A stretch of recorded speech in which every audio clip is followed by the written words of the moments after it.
Magandang araw mga kaibigan. Isang kwentong muli ang aking ibabahagi sa inyo na tiyak na magbibigay kilig, saya at inspirasyon. Pero kung bago ka pa lamang sa aking channel, ay pakilike po ng video. Pakiclick ng subscribe button, pati na rin ang bell icon para lagi kayong updated sa mga paparating ko pang upload.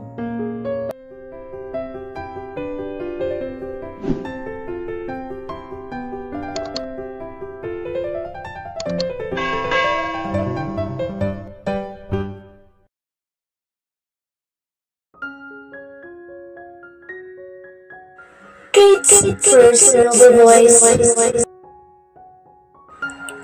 Cheers! Sabay-sabay naming hiyawang magkakaibigan at tinungga ang kanya-kanyang mga baso. It's my treat for Leia's shower party for her upcoming arranged marriage next month. We're here in one of the most exclusive beach resort in El Nido, Palawan, and occupy the pool area for our privacy, while waiting those macho dancers we hired to perform for us tonight. Naupo kami sa nakahilarang lounge chairs at tumarap sa 5 kalalakihang nakatopless. Palakpakan at hiyawan kami ng mapalitan ng dim light ang ilaw at tumugtog ang kantang Careless Whisper. Kasabay sa paggiling ng mga ito. Nice. Piping usal kong napapainom ng champagne sa glass na hawak ko.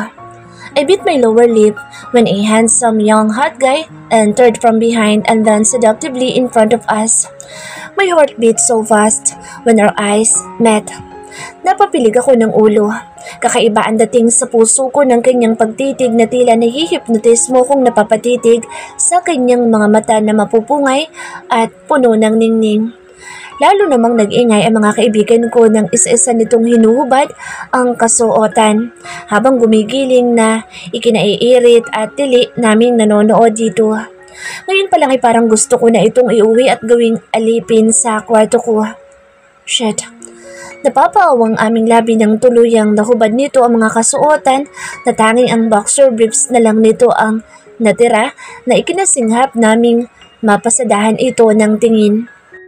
I drank my champagne while staring at his sexy body. Namumutok ang mga muscles nito sa katawan. Mula sa kanyang malapad na dibdib, matitigas na biceps nitong nag-flex. 8 pandesal na nakabakat sa tiyan. Perpektong V-line at ang nakaumbok sa gitnang hita nitong halatang may ipinagmamayabang na kahit sinong babaeng mapapatitig doon ay matatakam. He slowly walked in front of me and danced seductively. Cause Leia, the bride-to-be, is sitting beside me. Napangisi ako na sa akin din ito nakamatang bakas ang pagkamangha sa mga mata. Humakbang akong palapit dito. Nangingiti lang na sinasabayang gumiling kasamang ibang kasamahan nito. Lalong naghiyawan ng mga kaibigan ko nang nilapitan at sabayan ko itong sumayaw. Sabay hila, sa batok at siniil ng halik sa mga labi. Kaya natigilan itong nanigas na napakapit sa aking bewang. Kunot noong napabitaw itong tumitig sa akin na bakas ang kagulatan. Mahina akong natawa na ikinasalubong lalo ng kanyang mga kilay kaya napangisi akong tinaasan nito ng isang kilay. Ayoko na. Akala ko ba sasayaw lang ako? Galit na anito. Napamaan kami at agad na pinatay ang music kasabay ng pagliwanag ng paligid. Halos magwala ito sa harap ko matapos kong siilin ng halik. Agad ito nag-walk out na sunundan ng ibang kasama. Tom, girl, virgin pa ata. Bakit mo naman kasi nalamukos? Natakot tuloy. Ani Jessica. I sarcastic laugh and drink my champagne. Napailing akong kakamot-kamot sa kilay. Naiiling na rin ang mga ito na ininom ang kanya-kanyang shot. It's his fault. Ako sinayuan? Malo ko bang ayaw niya magpahalik? Ang sarap ng mga labi niya. Shit. Bulas kong nahaplos ang labi ko. Nagtawa na ng mga itong binatukan akong napakamot na lamang. Baliw ka talaga, Del Mundo. May boyfriend ka na? Batok sa akin ni Leia na ikinabusangod ko at ikinahalakhak ng mga ito. Ibalato niyo na to sa akin. Parang katuwaan lang eh. Ani kong napapahaba ang uso. Fine. Siguraduhin mo lang na naglilibang ka lang, body. Baka naman mamaya iba na yan. Pagpapaalala sa akin ni Danica na ikinangiti kong napatos ng wine glass dito. Napapangisi lang naman akong inaalala ang halik nito. Ang sarap lasapin ng malalambot niyang mga labi. Halatang wala pang experience ang mokong pagdating sa pakikipaghalikan. Ni hindi man lang nakatugon sa galing kong humalik. Nagpatuloy kaming nag-inumang may kasamang asaran at kantsawan. Maya-maya pa'y bumalik ang mga ito na nakadamit na lumapit na sa gawin naming 6. Sayang, hindi nakita ang mga pandasal. I whispered and drank my champagne again. I smirked when the cute macho dancer came in front of me and confront me. Amin ang talent fin namin. Asik nito na naglahad ng palad sa harap ko. Napasinghap ang mga kaibigan ko. Kaagad na lumapit sila at iniabot ang isang sobre dito. Akin na, bayad ko. First kiss ko yun, pero ninako mo. Supladong himutok nito na matalim akong pinupukulan ng tingin. Lalo akong natuturn on sa pagsusungit nito. Akong natawang naiiling at tumayo. Really? First kiss ha? Are you kidding me? This is your kind of job and now you're telling me I'm your first kiss? Don't fool me, young man. Baka naman gusto mong bilhin na rin kita. Panguiyam ko na muling tiningnan ito mula ulo hanggang paanan na napapakagat labi. Napakuyom ito ng kamao at nagtagis ang panga na pinaniningkitan akong lalo kong ikinangising aso. Kitang irita sa gwapong mukha nito na hindi yata ako kilala o hindi man lang naapektuhan ng karisma ko. Nanigas akong natuod sa kinatatayuan nang biglang yumapos ito sa bewang ko at isinuot ang kamay sa bulsa ko nang walang pasabi. Napamaang ako nang humugot ito ng 5,000 at muling ibinalik sa bulsa ko ang wallet. Napakurap-kurap akong pagak na natawang napailing dito. Nice baby. Pasalamat ka, gwapo ka. Ani ko nang makabawi-bawi. Ganun ba? Then thanks to my parents dahil ipinanganak akong gwapo. Supladong himutok nito at nag-walk out agad. Naiiling na lamang akong napasunod ng tingin dito. Nagpasalamat naman ang mga kasama nito na napapayuko sa amin bago sumunod sa kanya. Langiya body? Pag ito, umabit kay Lance, ewan ko lang kung hindi na naman kayo mag-away. Naiiling na saad ni Danica na nakasunod ng tingin sa mga macho dancers na nagsilayasan na. Magkaaway sila pero imbes na suyuin niyo yung tao, heto siya't nakikipagharutan sa iba. Ay ni Karen na inirapan akong ikinataas ng kilay ko. Problema naman ito. Hayaan niyo nga siya. Napakasiloso kung makabakod ay pangasawa. Palata ko na inisang lagok ang champagne ko. He's just being possessive of what belongs to him, body. Naiiling, nasaad ni Jessica na tinapik ako sa balikat. Napangisa ako dito na nagtaas ng kilay. Masyado pa maaga para sabihin pag-aari niya ako, body. Boyfriend ko lang siya. Kahit nga ngayon pa lang ay pwede ko siyang palitan kung gugustuhin ko. Sad ko na napainom muli ng shot ko. Muli kaming nagsayawan at nagpatuloy sa inuman hanggang sa madaling araw. Ina-assist na rin kami ng mga staff ng resort sa aming mga kwarto dahil sa sobrang kalasingan na hindi na makalakad ng maayos. Kinabukasan ay tinanghali na kaming magising. Nagtungo muna kami sa restaurant nitong resort para mananghalian dahil nag-aalboroto na ang aming sikmura na puro alak na ang laman. Agaw atensyon pa kami sa mga tao at nagmistulang mga modelong rumarampa habang magkakasabay na naglalakad sa hallway at tumungo sa aming reservation. Of course, walang itulakabigin sa aming 6 na magkakaibigan. Pawang matatangkad, maganda, sexy at galing sa mga kilalang pamilya ng bansa ang pinanggalingan naming angkan. Kami nila Danica at Leia ang pinakaate sa grupo sa edad na 20. While Karen, Jessica, and Irene are only 19 and graduating na sa kursong business. Masyado pang maaga para sabihin pag-aari niya ako, body. Boyfriend ko lang siya. Kahit nga ngayon pa lang ay pwede ko siyang palitan kung gugustuhin ko. Saad kong napainom muli ng shot ko. Muli kaming nagsayawan at nagpatuloy sa inuman. Hanggang madaling araw. Ini-assist na rin kami ng mga staff ng resort sa aming mga kwarto dahil sa sobrang kalasingan na hindi na makalakad ng maayos. Kinabukasan ay tinanghali na kaming magising. Nagtungo muna kami sa restaurant itong resort para mananghalian dahil nag-aalboroto na ang aming sikmura na puro alak na ang laman. Agaw atensyon pa kami sa mga tao at nagmistulang mga modelong rumarampa habang magkakasabay na naglalakad sa hallway at tumungo sa aming reservation. Of course, walang itulak-kabigin sa aming 6 na magkakaibigan. Pawang matatangkad, maganda, sexy at galing sa mga kilalang pamilya ng bansa ang pinanggalingan naming angkan. Kami nila Danica at Leia ang pinakaate sa grupo, sa edad na 20, while Karen, Jessica and Erica are only 19 at graduating na sa kursong business ad sa university namin. Ang Del Mundo University, one of the most famous and exclusive university in town. High school pa lang kami na magkakilala at naging matalik na magkakaibigan. Maliban kay Jessica na siyang pinakabago sa grupo dahil first year college na kami nang makilala ito. Magkakasosyo din sa negosyo ang mga magulang namin kaya magkakasundo kami. Pagkaupo namin ay lumapit na ang waiter. Natigilan pa ito nang magtama ang paningin namin at kaagad na yumuko. It's him, the guy I kissed last night. Namumula itong hindi na makatingin ang diretso sa mga mata ko na ikinangising aso ko dito. Napaka-professional nitong kumilos na matamang nakikinig, pinapaliwanag at inililista mga order naming magkakaibigan. Hindi ko tuloy mapigilang pasadahan ang kabuuan nito. Kung gwapo na siya kagabi ay mas lalo na ngayong maliwanag. Napakaamo ng kanyang muka. Singkit ang kulay abong mga mata na makakapal ang malalantik nitong pilik mata. Matangos ang ilong, malinis sa muka. Mapupula din ang mga labing may kanipisang nakakatakamla sa pinat panggigilang kagatin. Perfect jawline na talaga namang ikinabagay nito. Shit, bakit ngayon ko lang ito nakita? Sa dinami-rami ng mga nakafling ko ay dito lang ako humanga ng lubos. Kahit na nga ba, nagsusuplado ito sa akin. What a wonderful day! Ani kong nakangisi ditong napalunok nang marinig ang isinaad ko. Agad itong umalis pagkakuha ng mga order namin kaya sinundan ko ito.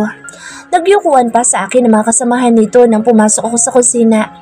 Napasandal ako ng pinto nang makita itong nasa gawin ng lababo na may kausap na kapwa nito ang uniformeng suot. Napahalukip-kip akong matamang pinagmamasdan itong bakasang irita sa gwapong muka. Mukhang banas na banas pa rin ito sa panlalamukos ko sa kanya kagabi. Ang arte naman niya. Pag minamalas ka nga naman, nandyan sa labas yung babaeng magnanakaw ng halik pre. Ikaw na lang magdala ng orders nila. Nakakairita. Ang lakas ng saltik ng babaeng yun. Palatak nito na napapasabunot ng ulo. Napapailing naman ang kasama nito dito sa may lababo.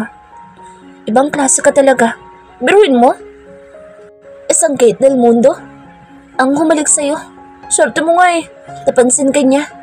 Hinalikan ka na tapos nagpabayad ka pa. Hindi makapaniwalang bulalas nito kaya natatawa na rin itong pabirupang nasuntok ang kasama sa braso. Baliw. Kita mo naman parang may side ang babaeng yun. Nakakakilabot nga sa tuwing nakangisi siyang tila pinaglalaruan ka na niya sa kanyang isipan. Naiiling na saad nitong ikinatawa nila ng kasama. Pero seryoso Charles, ang swerte mo. Dapat pala ako na lang lumapit sa kanila kagabi. Kung alam ko lang na manununggab si Miss Kate. Ani ng kasama nitong binatukan nito. Sira ulo. Hindi ko naman ginusto na magpahalik sa babaeng yun, no?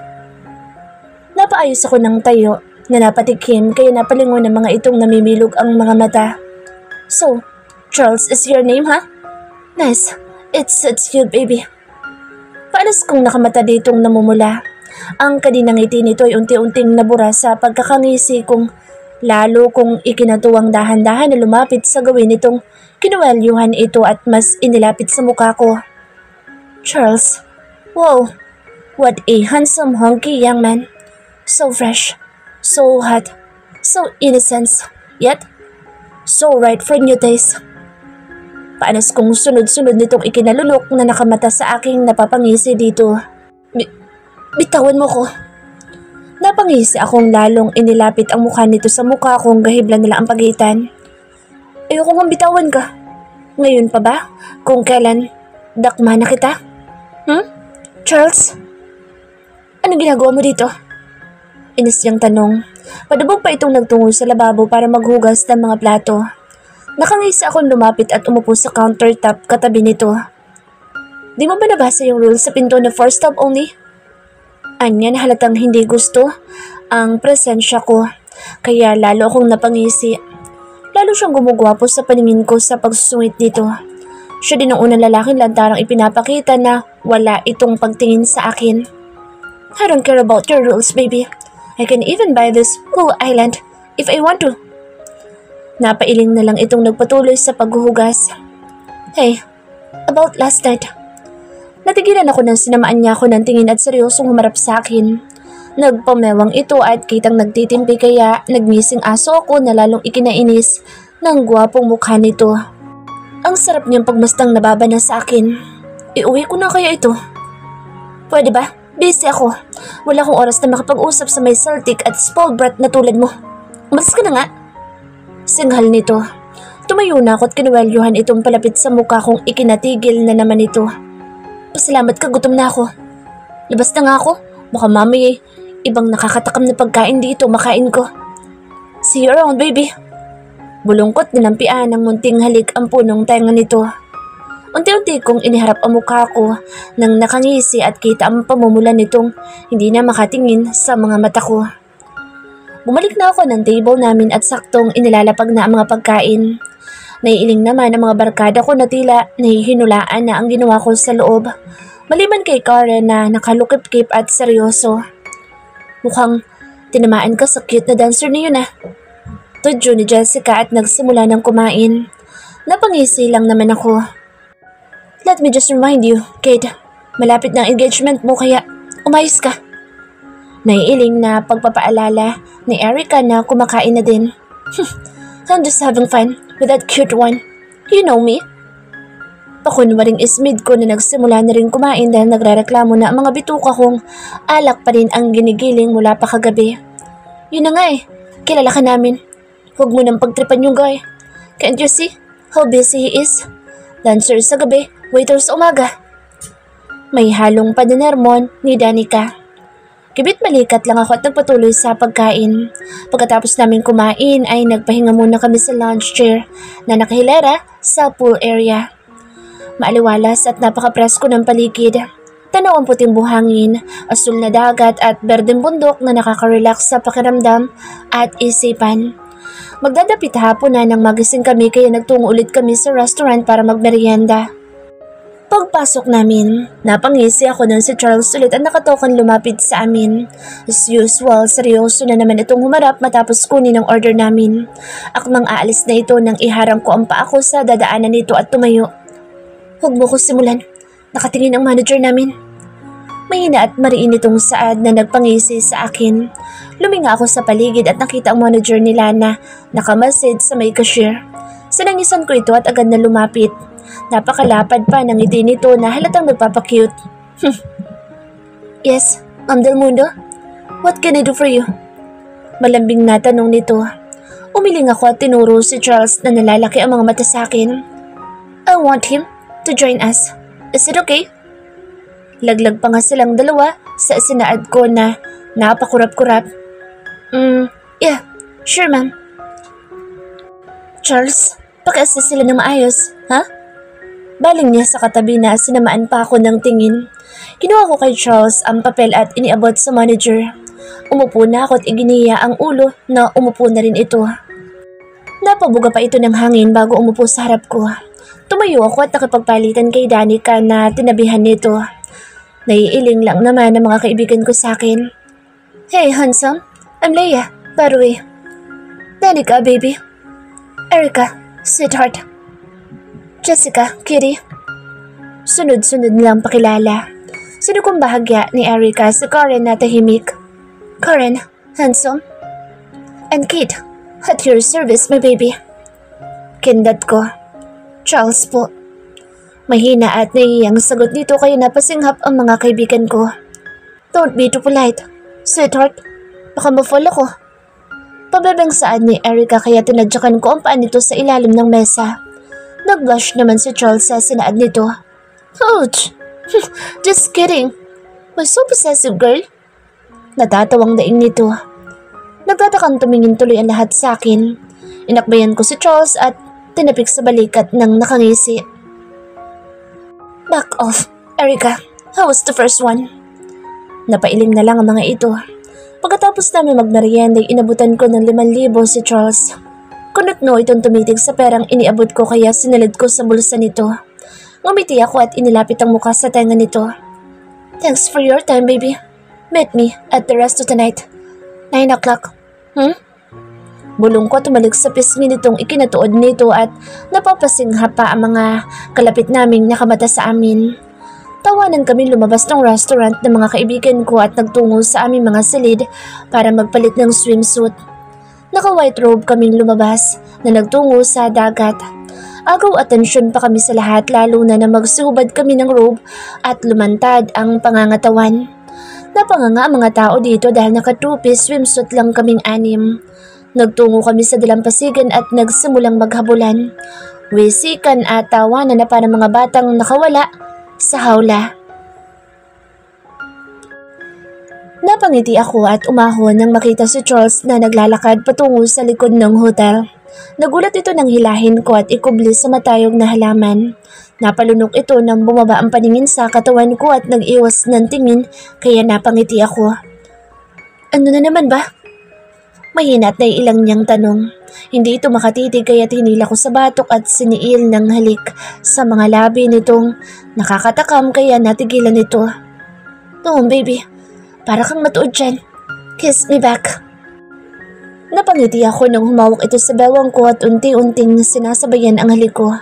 Halatang hindi ito marunong. Natigilan kami parang binuhusan ng tubig at humarap sa sabay-sabay na tumikim sa likuran ko. Pinaningkitan ko ang mga ito nang nakangisi silang nakapamewang sa amin. Napayuko tuloy si Charles at kita ang pamumula nito. What? Singal ko sa pambibitin ng mga ito sa akin. Nagtawa na ng mga ito at hinila na ako pabalik ng dalampasigan. Nagpatianod na lang ako at kinindatan si Charles bago bumaling sa mga istorbo kong kaibigan na halos kalad ka rin na ako pabalik ng Pampang. Charles' personal voice. Napapahaplos ako sa ibabang labi ko at tulalang pumasok sa aking silid dito sa likurang bahagi ng hotel. Nangihina akong napaupo sa kama na natutulala. Naipilig ko ang ulo at iwinaksis sa isip ang pagnakaw niya na naman ng halik sa akin. Naiirita ako sa kamalditahan nito and at the same time, napapangiti rin tulad ngayon. Pakaramdam ko'y nakalapat pa rin ang mga labi nito sa akin. Nakakaadik ang mabangong hininga nito at ang mental mint na lasa ng labi niya. Napakalambot ng kanyang mga labi na kay sarap halikan. Humiga ako at pilit umidlip. May trabaho pa ako mamayang 10 PM hanggang 3 AM bilang bartender sa resto ng resort. Nalimpungatan akong 9 PM. Agad akong naligo at kumain sa pagmamadali. Patakbo kong tinungo ang resto. Pagpasok ko pa lang ay nakita ko na si Kate sa may counter na mag-isang umiinom. Tumabi ako dito at agad na napangiti nang malingunan ako. There you are. I thought you won't come, baby. Natatawa niyang sad. Mukhang may tama na. Pupunta talaga ako dahil nagtatrabaho ako dito. Bakit ba dami mong trabaho? Dahil kailangan ko. Simpleng sagot ko. Iniusog niya isang glass ng mojito sa harap ko kaya tipid akong ngumiti at inisang lagok ito. Uy, aniya na matamang nakatitig sa akin. Napabuntong hininga ko at tumitig sa kanya. Hindi mo na kailangang alamin. Napabusangot pa ang magandang mukha nitong lihim kong ikinangiti. Okay, fine. As you said. Sinamahan ko itong uminom hanggang ship ko. Sineservan ko ito dahil magkaharap lang naman kami. May bahid ng kakaibang lungkot ang mapupungay niyang tsinitang kulay abong mga mata. Namumula na rin ang napakaganda niyang mukha. Napapailing na lang ako sa tuwing sinisingalan niya ang mga lumalapit sa kanya na nais magpakilala. Sino ba naman ang hindi nakakakilala sa kanya? Siya lang ang nag-iisa na anak sa pamilyang pinakamayaman dito sa bansa, ang Del Mundo family. Nakayuko na ito nang matapos ang shift ko kaya inakay ko ng palabas. Napatampal ako ng noo nang maalalang hindi ko alam ang room number niya kaya sa kwarto ko na lang dinala. Total, tulog na naman ang mga kasamahan ko sa ibang kwarto kaya hindi nila kami makikita. Bawal kasi magdala ng outsider sa mga kwarto namin. Hindi ko na malayang nakangiti na pala akong nakatunghay sa kanya habang hinahaplo siya sa pisngi. Napalunok akong agad na binawi ang kamay at umakyat na sa taas nitong double deck na kama at dito natulog. Mahirap nang baka hindi ako makapagpigil sa katulad niyang parang Diyosang bumaba ng lupa. Namaluktot ako at tiniis ang lamig dahil iisa ang kumot dito sa silid. Kinabukasan, 7:00 na nang magising ako. Kaagad akong bumangon at naligo. Natigilan ako nang wala na siya sa higaan na maayos nang nakatupi ang kumot. Matapos kong magbihis ng uniforme ko bilang waiter ay tumuloy na ako ng restaurant at kumain bago panay ang lingon ko sa mga bagong dating na hindi namamalayang hinihintay ko na pala siyang sumulpot dito. Nakulitin na naman ako pero natapos ng shift ko, 5:00 ng hapon ay walang Kate na nagparamdam. Tumuloy ako sa kwarto kong mabigat ang loob at iniisip ito. Bakit kaya hindi siya nagpakita ngayon? Parang hibang na tanong ko sa sarili. Napabuntong hininga ako at binagsak ang katawan sa kama. Parang nanamlay tuloy biglang araw kung hindi ko ito nakita. Amoy ko pa sa una ng shampoo at perfume na gamit nitong sinanghot-singhot kong napapangiti. Lumipas sa mga araw hanggang sa natapos na ang summer vacation at bumalik na ako ng Manila para sa pag-aaral ko. Scholar ako sa pinapasukan kong public university sa kursong business ad at working student para masuportahan ang personal kong pangangailangan. Kahit hirap at pagod ako ay tinitiis ko lalo na at graduating na ako. Patawid na ako sa pedestrian lane nang may humaharurot na puting sports car. Napagulong ako at muntik nang mahagip sa bilis nitong magmaneho. Napatingin ako sa kamay kong namanhid at kumirot at nakitang nagkagasgas ako sa siko. Sa inis ko ay tinungo ko ang kotseng nakahinto at kinalampag. Hoy! Lumabas ka dyan! Wala ka sa karera at hindi mo pag-aari ang kalsada! Labas! Bulyaw ko sa harapan ng bumper nito na dinuduro ang driver's side nitong kotse. Natigilan ako nang lumabas ang pamilyar na maladyosang babae sa driver's side at sunod-sunod na napalunok. Bumilis din bigla ang pagtibok ng puso ko nang makita itong muli dito sa syudad. Is that you, baby? Ikaw nga. What a small world. Bulalas nito na kaagad na lumapit. Napalunok ako at nag-iwas ng tingin. Lalo na't pinagtitinginan na kami ng mga estudyanteng labas-masok sa magkatabing university sa harap namin. You okay? Oh shit. Your elbow. Taranto itong ibinalot ang panyo sa siko kung dumudugo. Okay lang. Next time, huwag ka nalang magmaneho ng mabilis. Mahinang saad ko at parang inurungan ng buntot na hindi makakilos ng maayos sa bigla ang pagkikita na naman namin. You're a student here? Schoolmate pa kita? Bakas ang excitement sa tono nito na nangungutitap ang mga matang nakatutok sa akin. Napatingin ako sa ID niya at umiling. Business din siya pero sa Del Mundo University siya nag-aaral na eskwelahan ng mga katulad niyang heredera, katabi ng school na pinapasukan ko. Do you still have time, baby? Tara, breakfast muna tayo. Alok pa nito na hinila na akong papasok ng sports car nitong napakalakas ng dating. Tumanggi ako pero nagpumilit ito at sa huli, heto kami, nasa exclusive restaurant nila at magkaharap na kumakain. Lumipas ang mga araw na palagi itong nangungulit sa akin. Minsan sinusundo pa ako sa room kaya hindi maiwasang pag-usapan kami lalo na't kilalang tao ito sa publiko. Sa weekend, tumatambay din ito sa coffee shop na pinapasukan ko at madalas akong ipaalam sa boss ko at binabayaran ang araw ko ng triple sa sahod ko para lang makapag-unwind kaming dalawa kung saan-saan. Habang tumatagal, nagiging komportable na ako sa kanya. Mabait naman pala siya. Makulit at may pagkaklingi kahit may boyfriend na. Si Lance Montero, ang only child ng nangungunang senador ng bansa at kapwa nito galing sa makapangyarihang pamilya ng bansa. Pero ni minsan hindi ko ito nakitang kasama niya kahit madalas kaming magkasama. Hello, Kate?